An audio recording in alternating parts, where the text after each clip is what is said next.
Siyempre,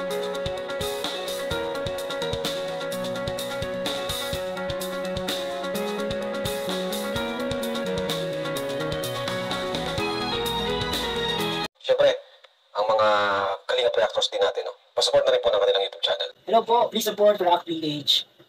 Sa pong Kalingap na sugid na taga-subaybay. Please support po ninyo.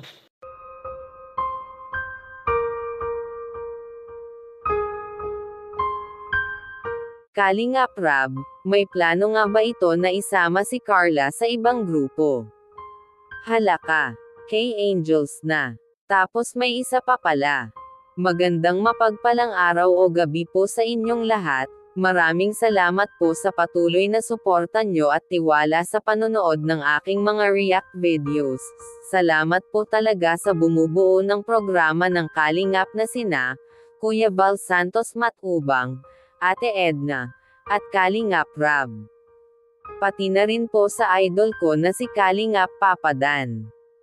Dahil po sa programa nyo, maraming taong mahirap ang natulungan, na bago at guminhawa ang buhay.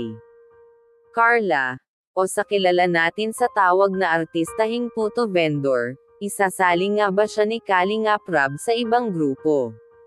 May konting video po ito, panoorin nyo po. Diba Carla? Tunga nga na naman si Carla. Oh. Carla, katulala. Carla, na palaging nakatulala. So, yun, baguhin natin yun.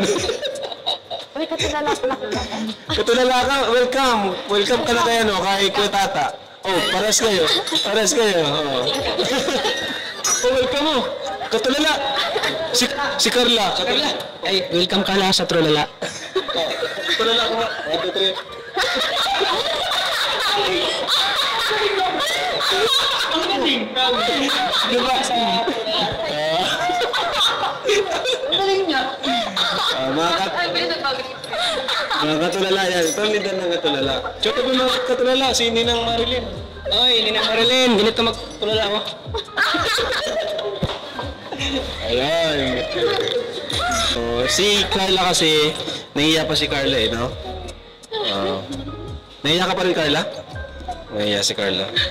Pinapasaya lang pala nila si Carla, pang good vibes lang. Nahihiya kasi si Carla kaya pinapatawa nila ito, para mabawasan naman ang pagkamahiyain nito, para na din maging komportable sila sa isa't isa. Ang sabi nga ni Kalingap Rab, one Kalingap, one family, kaya ang turing talaga ni Kalingap Rab at ng Team Kalingap sa mga K-Angels, ay family na po talaga. Kaya pinapatawa lang po nila si Carla para mas maging close pa sila lahat. Dito muna lang po tayo. Salamat po sa suporta nyo. Sana po ay mag-subscribe kayo para ma-notify kayo sa panibagong react video na mai-upload ko. Ingat po kayo palagi. And God bless po sa lahat.